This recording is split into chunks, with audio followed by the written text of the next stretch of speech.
Hello everyone, welcome. I'm so excited to be presenting this webinar to all of you. If you could hear me, can you please type in the chat just so we know that our audio is making it through to you.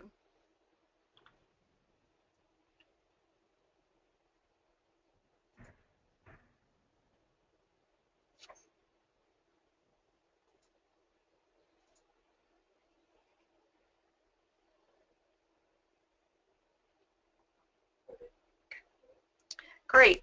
So as Joe mentioned, my colleague Shanna Lopez is going to be monitoring the chat box and your questions coming through.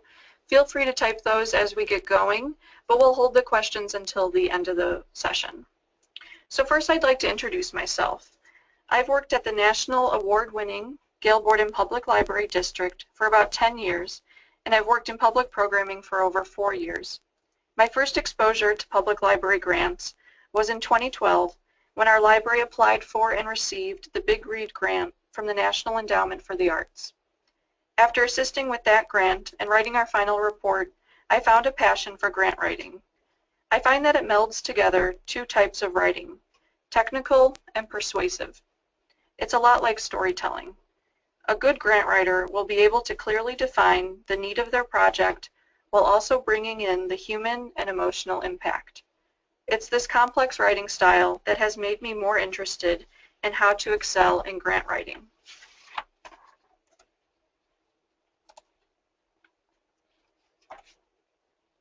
So at this point, I'd like to start by taking a poll from all of you to gauge your level of grant writing experience.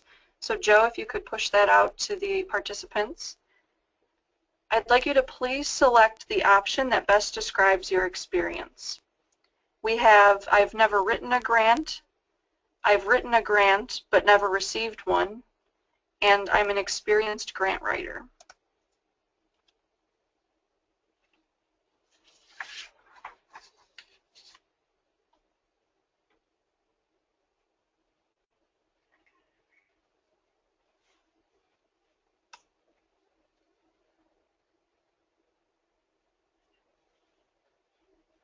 Great, so it looks like we're about even with levels of experience.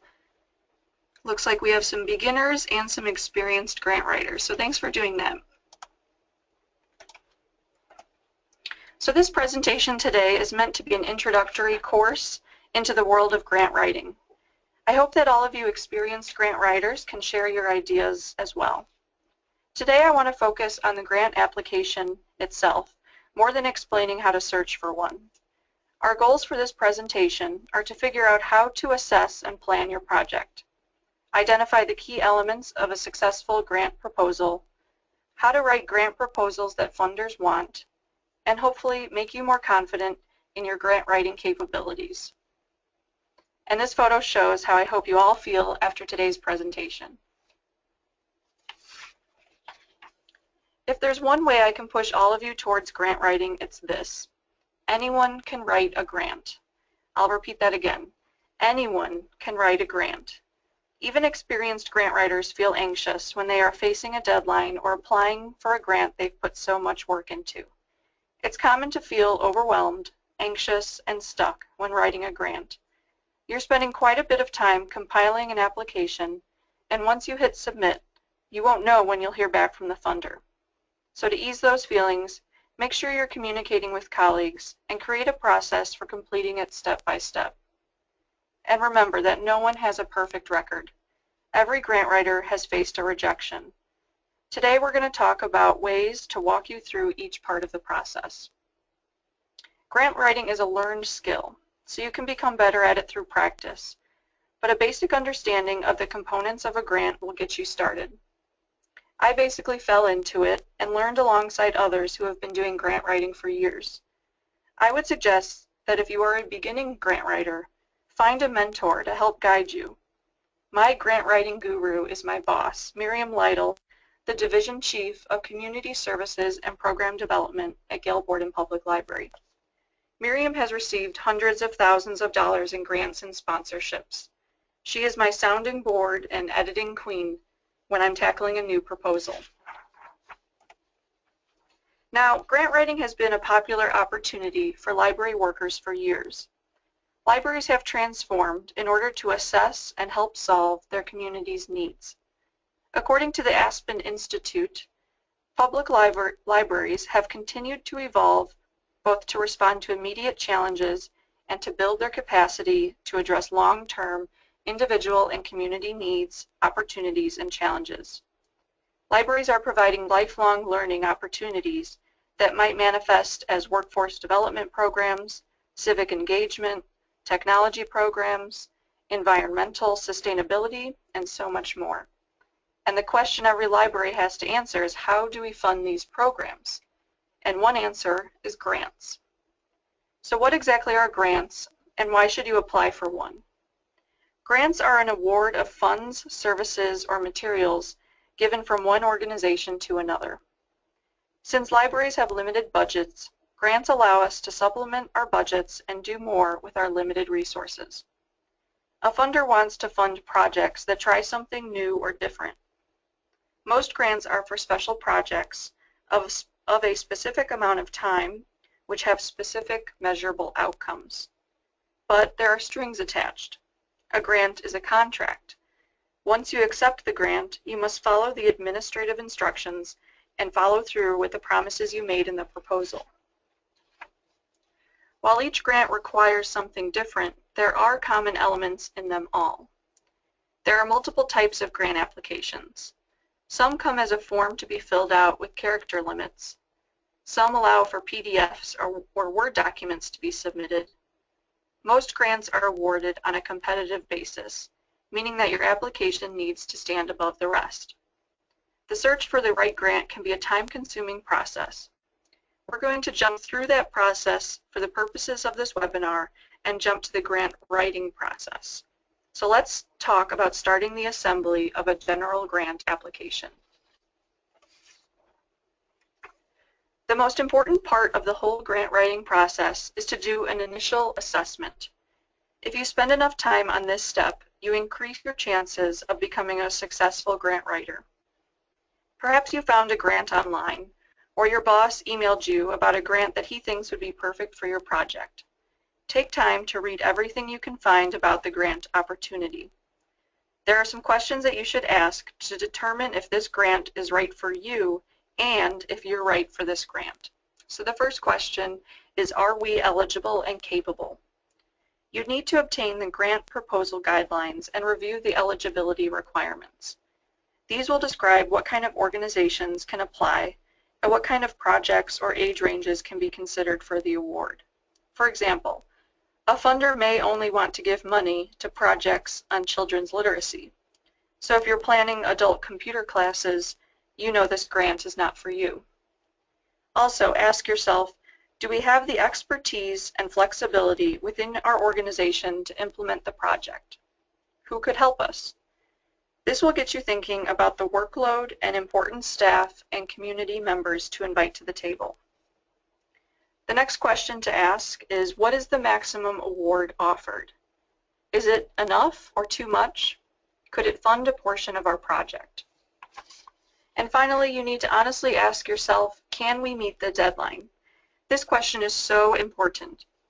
Do we have enough time to develop a high-quality proposal? It's okay to say no. Putting together a grant proposal can take a lot of time. And just think, if you don't have time to do the proposal, will you have time to administer the grant if you get it? If it's a yes to all these questions, now it's time to secure supervisor or administrative approval. Many times your director may need to sign the final application, so getting their approval early is important. You may also need to notify other staff who would be affected by your project. Once that is done, you can create your grant team and start planning.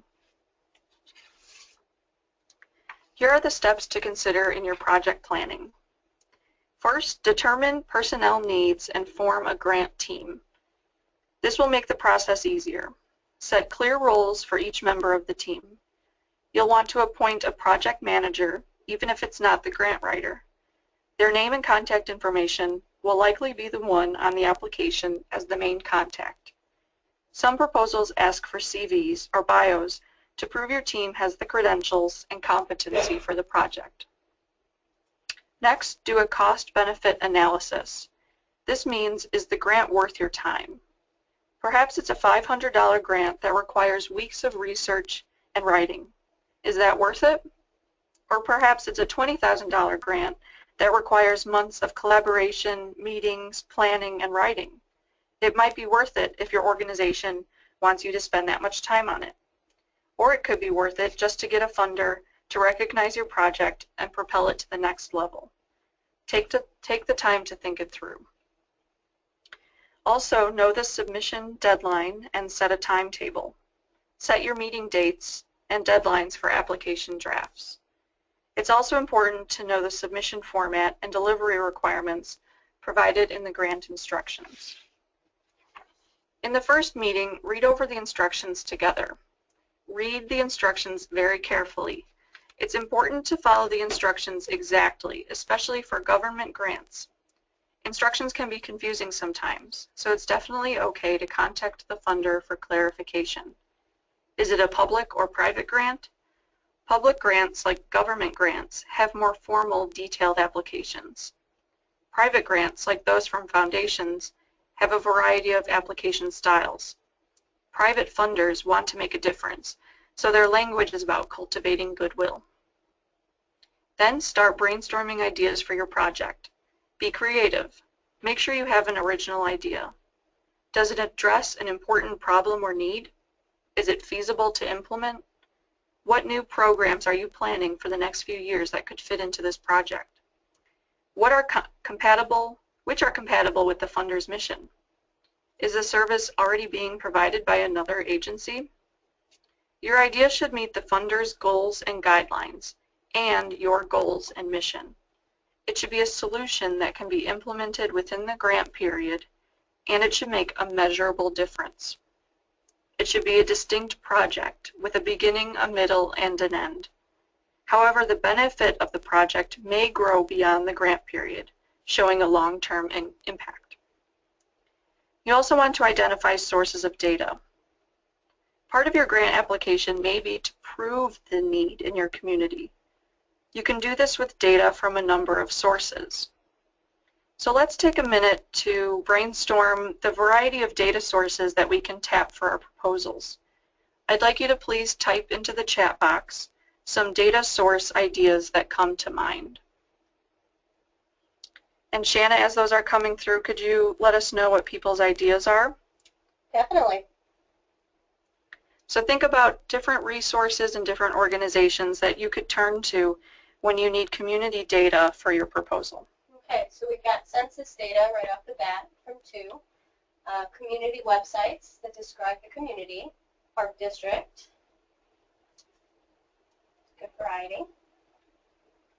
Townships, local government, city hall records, local government officials.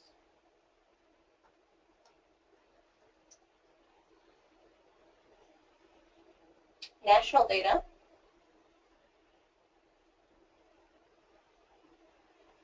Census, your ILS, school district report card, club memberships,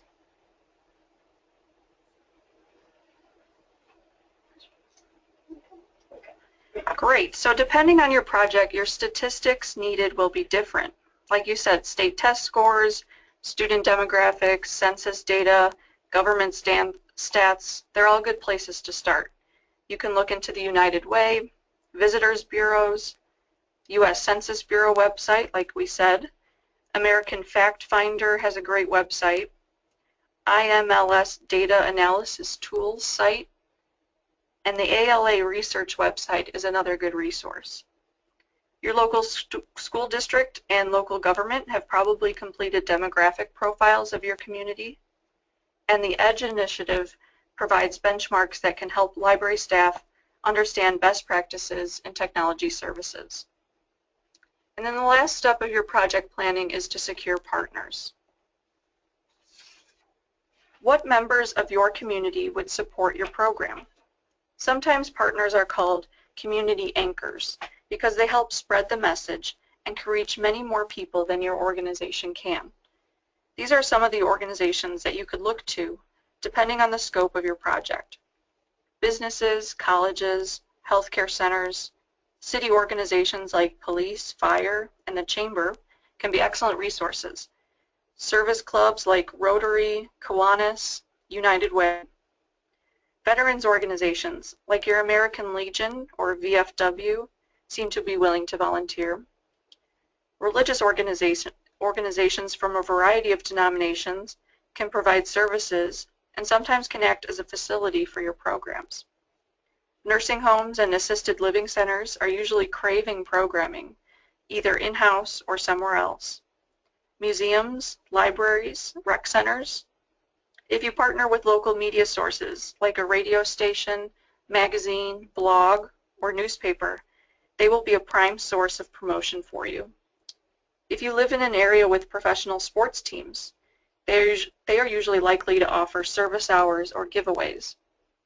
And finally, foundations and neighborhood associations like to give back to their communities, so they could be a good partner for your project. So once you've discussed all these elements, it's important to plan out the key elements of the grant proposal.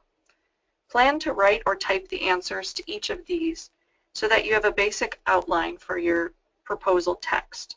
It's okay to be brief on each one. And the questions we're going to go through, these are all on the handout that we've provided, so in case you can't copy them all down now, they should be on the handout.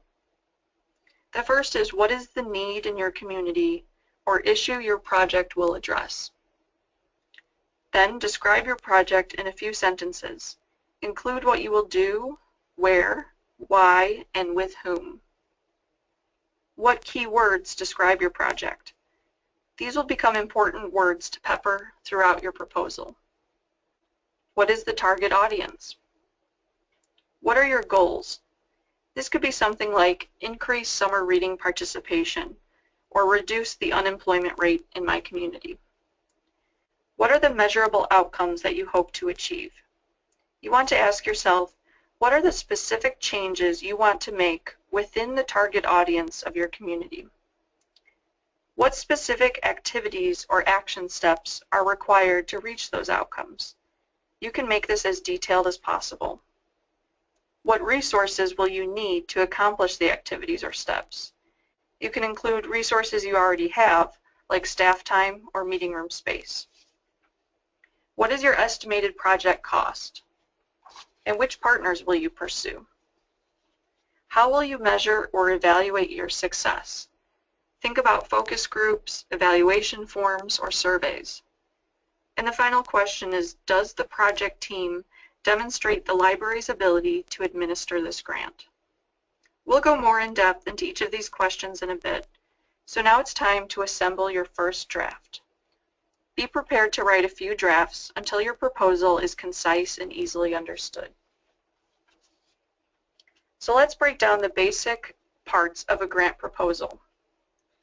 You have your summary, needs statement, narrative, which includes your project plan and timeline, your budget, and your evaluation. First is the summary. The summary might be the most important part of your proposal because it could be the first thing that reviewers will read, and it will be the first impression for your project. Think of this as the elevator pitch for your project. If you had to explain what your project is about, the purpose and the need, in 1 to 3 sentences, what would it be? The summary can be drafted as the first part of your writing process, since you can focus your thinking about what your project will entail. But I would suggest completing the summary as the very last part of the writing process, as it needs to compile all the elements of your proposal. It's like a thesis statement for your project. If you've done academic writing before, you know that this thesis is a short statement that fully summarizes what your paper is about. In grant writing, you want to convey what your project is, what the impact might be, and why they should choose your project. This is usually the first thing that funders will read, so you've got to hook them right from the start. You want to make it immediately clear and compelling that they should consider your proposal. It's okay to edit this continuously until you find the right wording. So my current grant team that is helping put together this webinar today is in the midst of administering a grant for ALA's Carnegie Whitney Award. You'll hear more about our project, Gail's Toolkit, at the end of the webinar, but I want to share our summary statement with you now so you get an idea of what I'm talking about when I explain what a summary is. We edited and edited our statement until it came to this. I want you to look for our who, what, when, and why in this statement. The Gail's Toolkit project will support librarians in meeting the growing demand for digital literacy training through a 2-year plan, April 2015 through March 2017. Customizable instructional content can be downloaded and used to provide digital literacy classes at libraries of all sizes and types. This model will reduce staff costs and improve efficiency and quality while enhancing life skills and narrowing the digital divide. Next is the needs statement. In this section, you want to ask yourself, how do I persuade the funders to want to get involved in this project? Your needs statement is key. This section will define the who and why. Who is being served and why do they need help? This is where you'll want to define your target audience. This section might include demographic and economic statistics showing the extent and magnitude of their needs. This can sometimes be dry, so do your best to make it compelling. You care enough about this project to take it on, so communicate that passion to the funder. So my tips for this section: align the mission and goals of your project with the mission and goals of the funder. Hopefully you're aware of the mission and goals of your own organization, but if not, this should be a part of the strategic plan. So try to get your hands on the latest one. Use supportive evidence from community data and assessment, as we discussed earlier. Identify community members and geographic boundaries of your district. Identify gaps. What needs to be created that hasn't been created yet? Avoid using acronyms. I know acronyms are plentiful in library land, but your funder might not understand all of your jargon. Also, if it's part of your project, explain things like what a summer reading program is or what a reference librarian does. Don't assume that they already know. Also, don't mention your project until the narrative. Just define the issue so that in the next section, the narrative, your project will be seen as a separate solution. You want to help the funder to see your community as real people with real issues, so make the story come alive. The next part is the narrative. Your narrative should then provide the solution to the problem you have described in the needs statement. This part should answer, what do you hope to accomplish? Briefly summarize the project and how it will benefit the target population. The best advice my boss gave me in grant writing was to learn how to write, quote, grant writing. If you're used to academic writing where you dryly explain the needs, statistics, and conclusion, this is going to be much different. Use descriptive language. Set the stage for how this project will transform your community. After I wrote my first draft of my first ever grant report, my boss and I sat down to edit it together.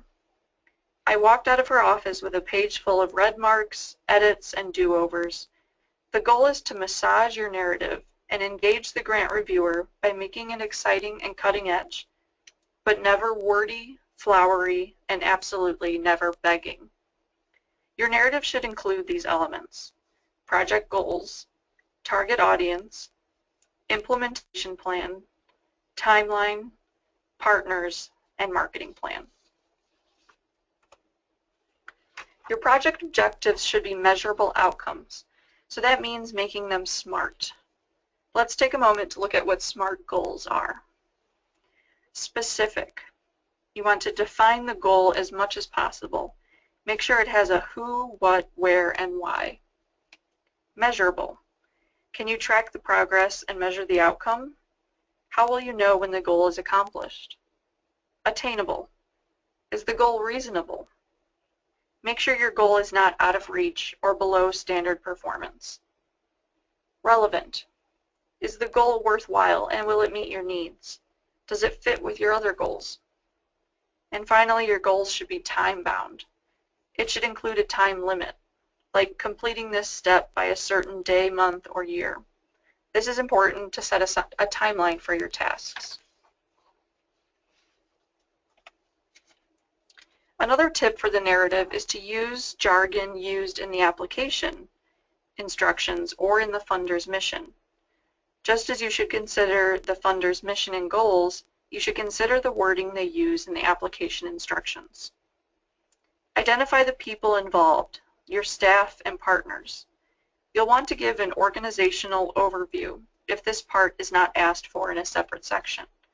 Include a brief overview of the library's history, mission, qualifications, community served, achievements, primary programs, and current budget. Then detail the qualifications of key staff. You could include similar success stories or human interest stories that your library has accomplished in the past. How will you publicize? Most importantly, how will you publicize or recognize the funder? Include your marketing plan and the media outlets you plan to contact. How is it sustainable? If the plan is to continue the project beyond the funding period, it may make your project more attractive to funders. And finally, edit, edit, edit. The final submission should have a tightly crafted language. The project plan is part of the narrative. Here you want to clearly define the specific activities involved in your project. How will the project be implemented? Outline the long-term goals and short-term objectives of your project. Describe the strategies and methods you will be using and explain why they are the most effective solution to the problem. Your project plans could be written out in paragraph form, or you could break it down in a chart or table. Make sure you explain or describe each of your project steps in the narrative. The timeline is also part of the narrative. You need to explain when the project will be implemented. First, the funder will want to know the project time period. The funder may identify a certain amount of time that the project needs to be completed within. Or if the funder awards money on a rolling basis, you could plan to start your project a few months after they announce winners. Be realistic and give yourself enough time between the announcement and your first task. In your timeline, you will want to list every activity or action step in your project. You then need to estimate how long it will take for each activity to be completed, from the first step until the conclusion. A table in Word or Excel works well for this. You can illustrate this in a variety of ways, like using a Gantt chart, a calendar format, or an infographic. Depending on your grant, you want to be detailed, but not too detailed. It's good to leave a buffer, like estimating that you'll get a task done within a couple months, in case your plans change. We all know that things happen that might cause your concrete plan to fall off balance, so have a contingency for that by building in some extra time. Next is the budget. Grant budgets come in all shapes and sizes. Some grants provide a specific amount of money to each grantee, such as $5,000 for a 2-year grant period. But not all grants are for specific amounts of money. Some may offer up to $20,000, for example, and your job is to decide precisely how much of that you actually need. That will be your amount requested. The application may also ask you to fill out the total project budget. This could be more than the amount requested if you consider your in-kind contributions. Some funders provide a budget form to fill out, while others have less specific requirements. In the application, the budget is where you will create an itemized budget of your expenditures. Typically, it is a line item budget. Here are the things you want to include. Personnel costs. Determine salaries and benefits for the staff members working on the project. Then determine the time required of each person to accomplish the project. This will be noted as FTE, full-time equivalent. So for example, if I'm a reference librarian who is using 15% of my work time on the project, I would list the position as .15 FTE reference librarian on my budget. My salary and percent of benefits would go on the same line.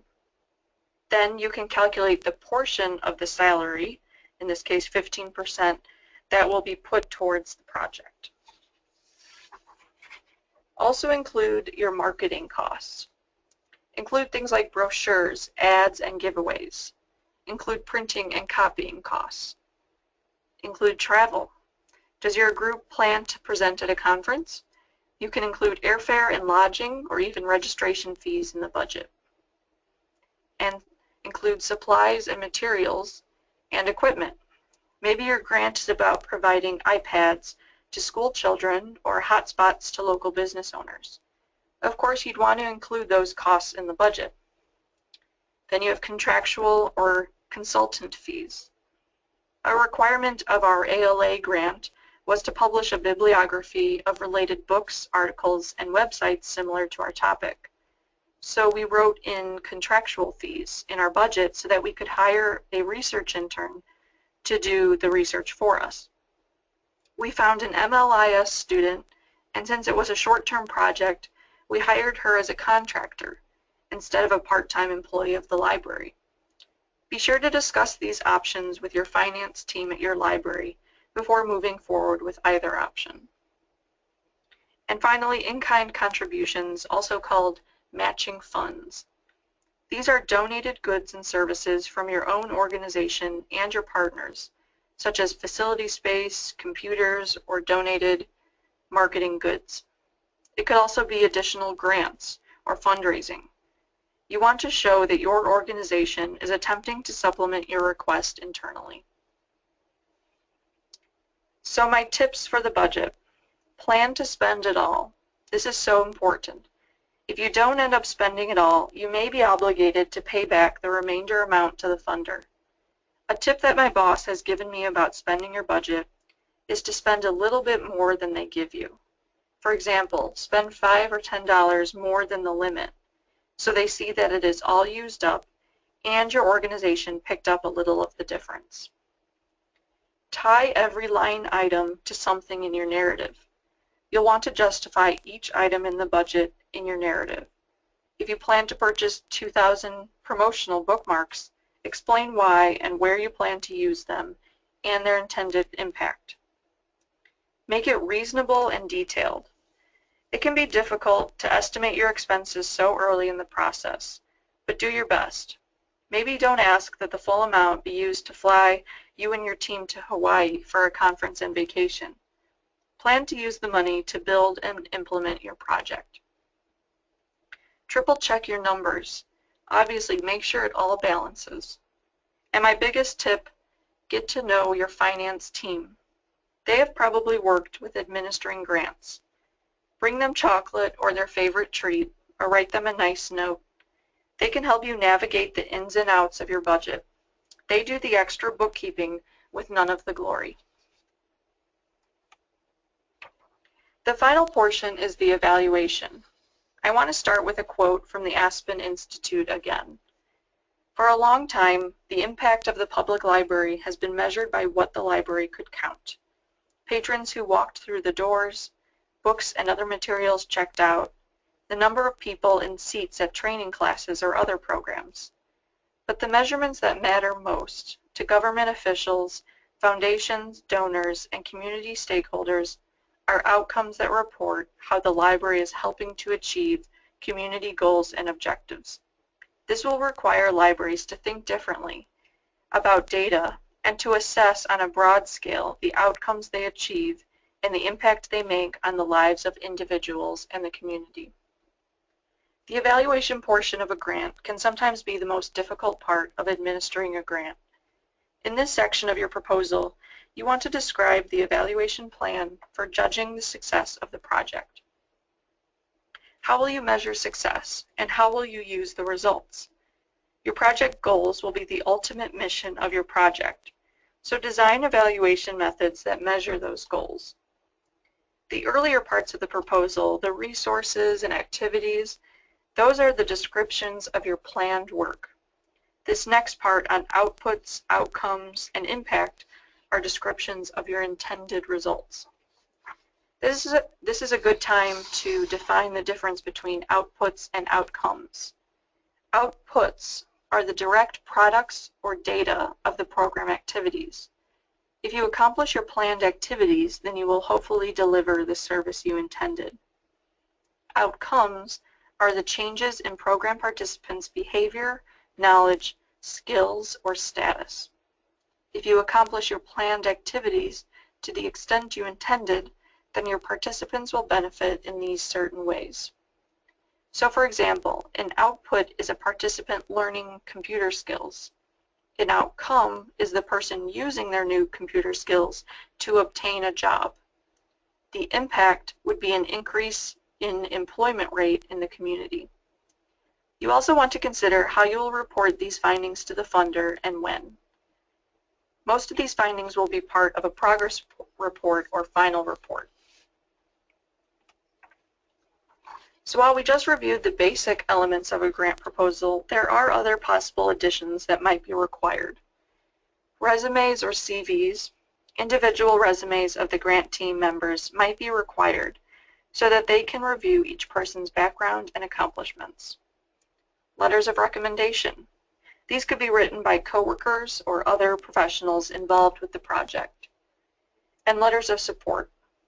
These reflect support for the proposed project from partners, program recipients, community leaders, schools, and other organizations. These help solidify the partnership and designate responsibilities. When asking others for a letter of support, provide a description of your project, the funding source, and specific instructions on how and where they should send their letter and the deadline.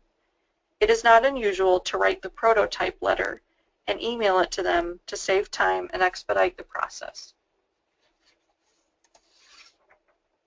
So here are your final steps. Know your deadline. Know the exact date and time. And if it's a different time zone, make sure you figure it out. If you're mailing the application in, know when it needs to be postmarked. We've driven to the local post office to get it overnight mailed before they close at 5 p.m. And don't wait until the last minute to upload an online proposal. Last-minute overloads of proposals have crashed systems, and you don't want to be the one who didn't make it. Make sure you get a confirmation of submission or get a tracking number from your post office. You also want to come up with a title for your project. You can do this at the end when you've seen the full depth of your project. Search possible names to make sure they aren't trademarked. Ask a non-involved person to read and give you feedback on your last draft before the final document is put together. Proofread your own line spacing, font size, margins, and page and character limits. They will eliminate you from review if you mess up little things like that. And if you can't follow simple directions, they might not trust you with their money. Be clear, precise, and persuasive. And finally, get your authorized signatures. Signatures from your director or other administration may be required. This may take some time, so build in time for that. Before you submit your final document, it's important to review what the grant reviewers will look for. They want to see a clearly expressed need that matches their mission. Funders want to put their money towards helping people. So don't express your need as a need for books or computers. Express it as a need for helping solve a problem to help the people in the community. They also want to see what's in it for them. They want to know that you are a known and reliable grantee. And they also want to see evaluations, assessments, and proof of impact. Funders want to see that their funding makes a difference and that you may not have been able to do this project without them. So double check your proposal to make sure it hits all of these points. So now it's time to apply. You may need to email the application to a specific person. Make it personal and give a short statement about your excitement for the opportunity to serve your target audience. It can take a few months for you to hear any feedback from the funder, so be patient. And remember, you won't get every grant, so be okay with rejection. You can ask for feedback from the reviewer so you can learn from the experience. Then strategize a new approach, revise and edit your proposal, and try another source. While we're on the topic of getting feedback, let's go over some common grant writing mistakes so you can avoid them in your next proposal. One mistake is not following directions, as is incorrect budget balances. This is a common error, and it doesn't look good to funders who have to decide whether you get their money or not. A poorly written narrative. Use active verbs. Mere words in the grant's mission. Also, giving more information than was required. Include the information that is requested. Many grants are competitive, meaning that they have a lot of proposals to read. Make sure your proposal is concise and easy to understand. And no personal contact with the funder is another mistake. Feel free to call or email the funder a couple weeks in advance. Introduce yourself and express that you will be applying for their grant and you'd like a bit of feedback on your idea. Or find a question to ask about the instructions. Then the funder will be familiar with your proposal when it is submitted. For example, when we were initially planning our Gail's Toolkit project, we weren't even sure if our idea would qualify or if we should apply. So our project director, Monica, called the contact at ALA, explained that we wanted to build a website with a bibliography, and wondered if we could swing it that way. The funder was excited to hear our idea. She expressed that no one has done that before with the grant money, and she wanted us to let her know when we applied, so she could keep an eye out for our application. This gave us a lot of confidence to keep pursuing the grant. It pays to ask questions and to think outside the box. So on the flip side, when you apply for a grant, you need to be prepared to administer it. So let's jump a bit ahead of ourselves now and be positive about the outcome. Congratulations, you received the grant. So your first step is to make sure you thank the funder. Then notify staff, partners, local officials, and the media. You might want to take a little time to celebrate with your team. It's a big deal, and there's more hard work ahead of you. It's good for team morale to start on a positive note. Next, make sure you understand the reporting requirements of your grant. After implementing your program proposal for several months, your progress report might be due. Progress reports allow the funder to check up on you, see that you are following through on the promises made in the proposal, and that their funds are being used as intended. Some progress reports are forms to fill out. Some are open-ended. Directions are, tell us how you're doing. You'll want to write a narrative of what progress you've made and what your future plans are. Include an updated timeline to show which activities or tasks you've completed. An up-to-date budget is also important to include to show that you are responsibly spending their money. If you've received an award or published or presented anything, include that as well. And photos of your activities are a nice way for the funder to step into the experience. It's also a good idea to directly invite the funders to your activities, especially if they are local. If you're having a kickoff event for your project, send them a handwritten invitation. They just might show up. Sometimes funders will want to drop by to see how things are going. This is a good opportunity to meet them in person and say thank you again. The final report is your opportunity to thank the funder, prove your impact, and explain how the project was a success. This should include quantitative and qualitative data. So include your program attendance, numbers of books distributed, etc. But you also want to include personal transformation stories. It's a good idea to set the tone of your final report to the tone of your project. Appeal to their emotions. If your project was lighthearted, it's okay to keep the report lighthearted. You can include stories, even funny ones. If your project was about a heavy topic like gang violence or teen pregnancy, keep the report serious. You want the funder to read your final report and get a real idea of how people experienced your project. For example, for our final report to the National Endowment for the Arts, at the end of the big read, we included a story about an incident that happened at our kickoff. A student that was filming our event had fainted in a room full of 300 people. It was something that we all remembered, and we wanted to have the funder step into this experience as he was reading it. So we wrote, Towards the end, a loud noise halted the ceremony. A high school student filming the event collapsed onto the floor. Paramedics were called. The student was all right, but it turned into an even more exciting and memorable event for those who attended. There's a reason we don't have video footage of the kickoff. Another portion of your final report narrative should be about ripple effects. A ripple effect is an initiative, partnership, or relationship that was sustained after the grant period. For example, after the big read that I just mentioned, a Veterans Information Networking group was formed from the veterans that got to know each other during the grant project. They still meet at our library once a month, sharing veteran benefit updates and taking time to stay in touch. These veterans were a group that we had not reached before in our normal programming, so their gravitation to our library because of the big read has been a blessing.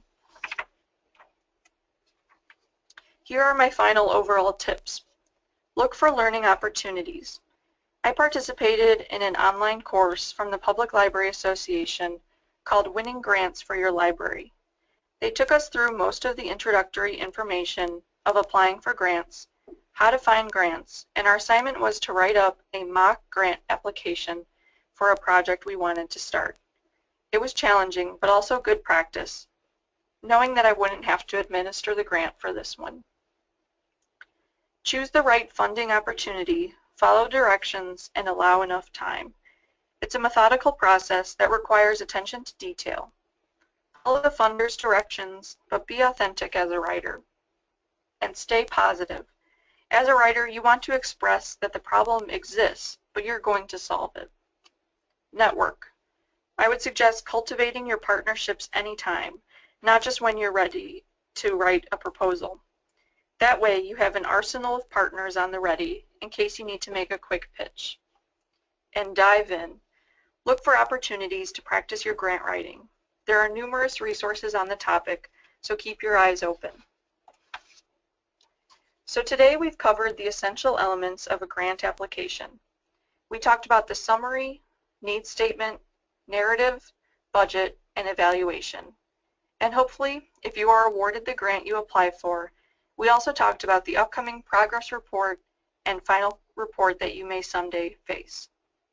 I know it's a lot of information, but I hope it has inspired you to try it yourself. Here's my contact information if you have any further questions after today.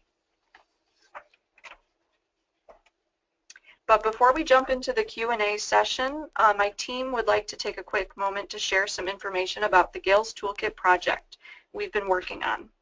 Monica is here, and Monica, would you like to show folks our website and explain a little bit about the project? Sure. Hello, everyone. If you've attended any of our previous webinars, then you've already seen the website, but just in case you haven't, this is the grant of which Stacy was speaking, Gail's Toolkit, and this site includes free customizable classes that you can use to provide technology training in your libraries. This front page here gives a list of our recently uploaded classes. As you can see, most recently we've uploaded Microsoft Word, 4 different classes for that, and another Excel 2010 class. So here, in the About the Toolkit section, tells you a little bit about all of us. This Learning in Library is where we put our bibliography that Stacy was mentioning earlier. When I called the ALA grant administrator, she said, no one's done an online bibliography before that was embedded in a website, so that sounds pretty neat. Why don't you try it? And so this is the result and the required portion for our grant. The Tracks and Classes page shows you the different categories of classes that we have posted on the website, as well as the class survey. So you can click on any of these buttons, and then you can see, for example, mouse and keyboard basics. The design document is the lesson plan portion. The presentation is the PowerPoint. The activity sheet, it covers the hands-on learning activities for the class, and the handout is the participant takeaway. And feedback. We're looking for feedback on our grant. Obviously, part of what Stacy was talking about was writing a final report and showing the impact of the grant on our community. So if you have used the toolkit, or if you check it out and have any kind of feedback for us, particularly on a positive note of how this might have helped you to do something at your library that you haven't been able to do before, then it would be great if you could contact us and share your story. So with that, I will hand it back over to Stacy. Great, thanks Monica. So now if anyone has any questions, feel free to type those in the chat box, and Shanna will chime in if we have any.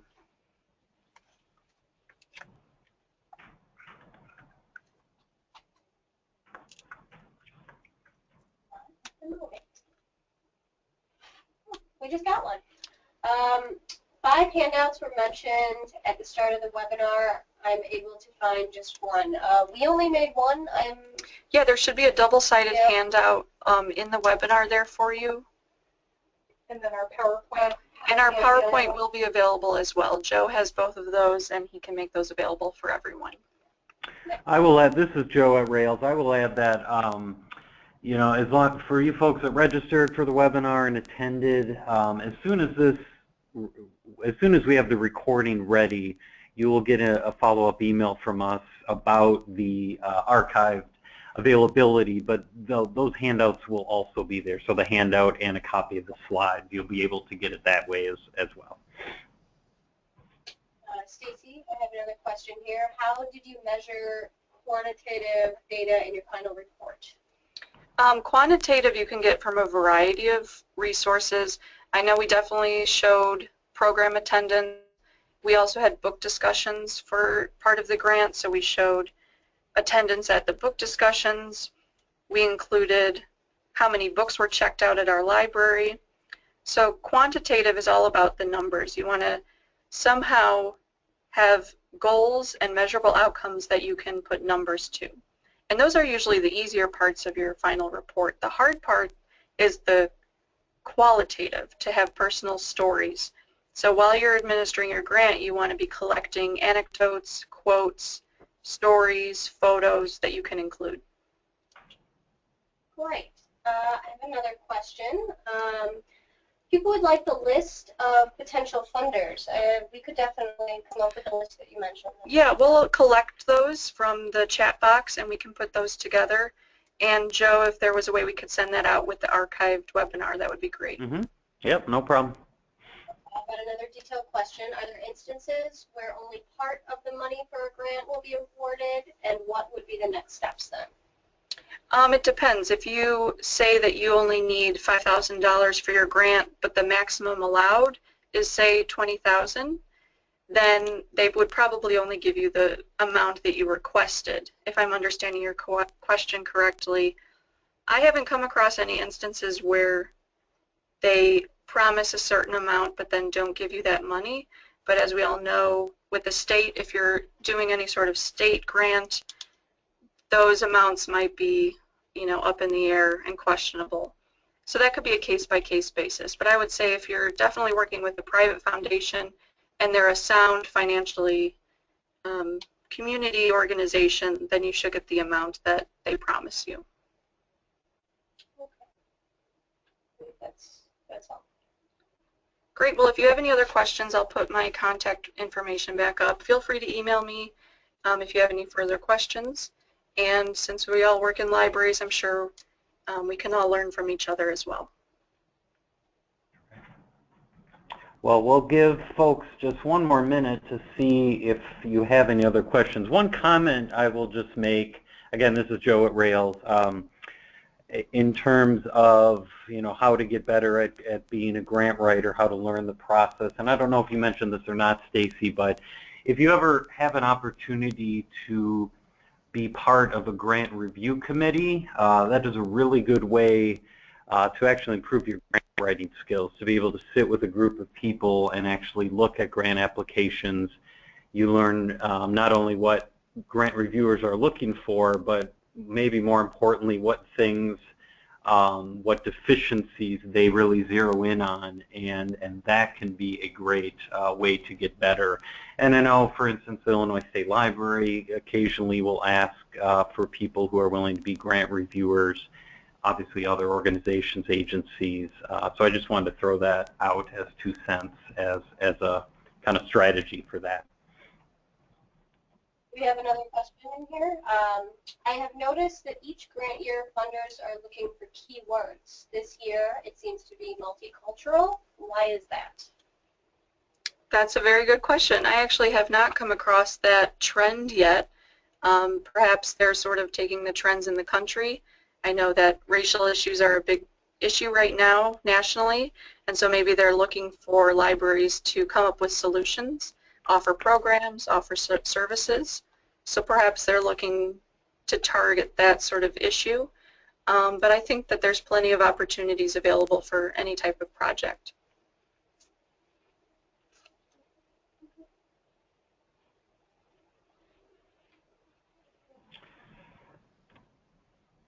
Okay, well, I think that is all the questions that we're seeing from you guys, so thank you for those. I want to thank particularly Stacy for all this good information on grant writing. Covered a lot. Obviously, I think the one sentence summary is if you want free money, you do have to work for it, but you've given us a lot to think about as we move forward. So thank you, Stacy. Thank you, Shanna and Monica, and to all of you for participating. And we hope to see all of you again on future webinars.